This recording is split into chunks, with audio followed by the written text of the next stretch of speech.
Let's now turn to the property sector, which is running hot as always. But how do you invest in the sector? For his thoughts is Nick Browne of Jameson Capital, and he joins us now live. Nick, great to have you on.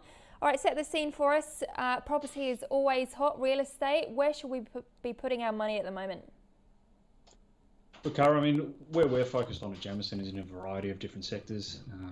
We still think that a lot of the core sectors are going to continue to perform pretty well, but we believe that probably some of the alternative sectors, the aged care, the retirement living, the childcare, self-storage, data centres, that's where one should be placing their money at the moment.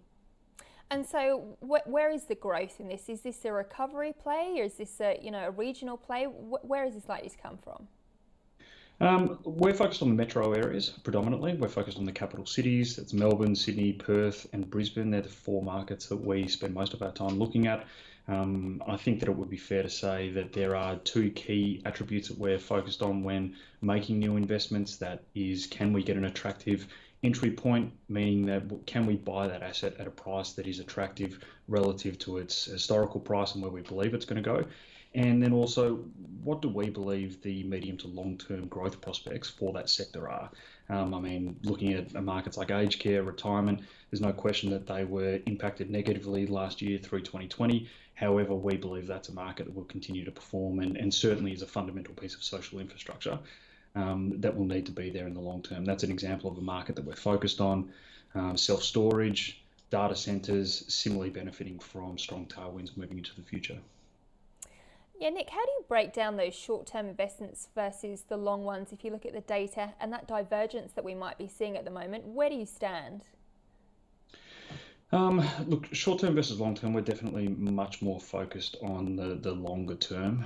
Absolutely, when you're investing in real estate, there are very, very high friction costs getting into transactions. You need to pay stamp duty on the exit. You need to pay agents, comms, and all the rest of those things that mean it is difficult to sort of trade in and out of real estate as you might be able to in more liquid markets. So we're always focused on that longer term trend. It is unquestionably a very illiquid asset class, so you need to be very certain, have high conviction on what you're doing when you're coming into one of these sectors or into any investment in real estate.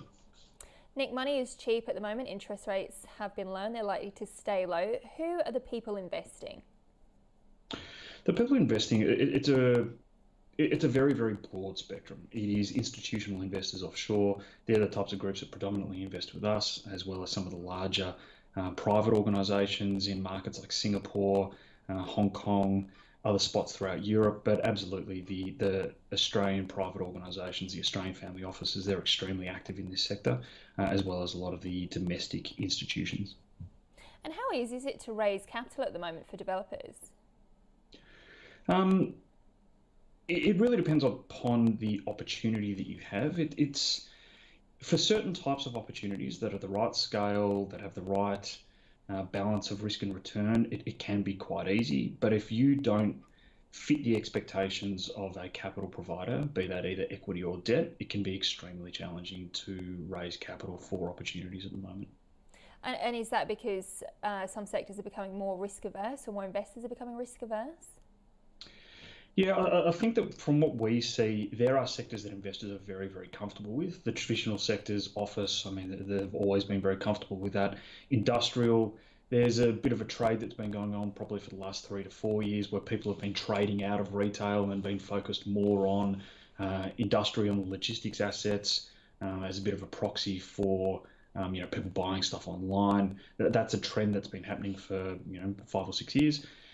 But there are a lot of other sectors in real estate that are perhaps a little bit more complex or are only just emerging. Examples of that are things like childcare, things like aged care that are more complex because of the regulatory environment that one needs to operate in. And then there are newer sectors, things like data centers that haven't been around for as long as something like office or retail, or in this country, a trend that's been gathering pace over the last 3 to 4 years has been the build to rent sector or the multifamily sector, which is extremely popular in markets like the US and the UK.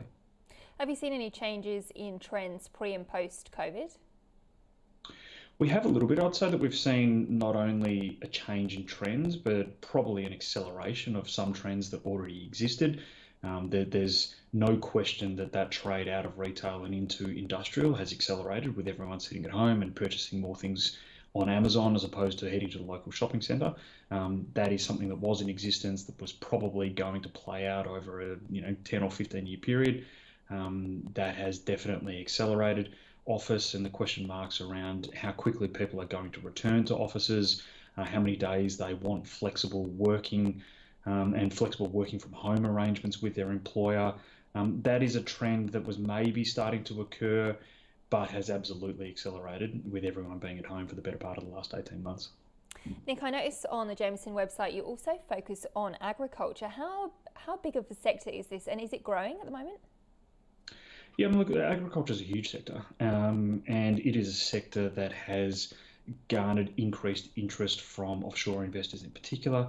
The areas that we focus on in agriculture are in the non-primary sectors, the sort of secondary sectors. So that might be abattoirs, that might be dairy processing plants, as opposed to proper primary agriculture.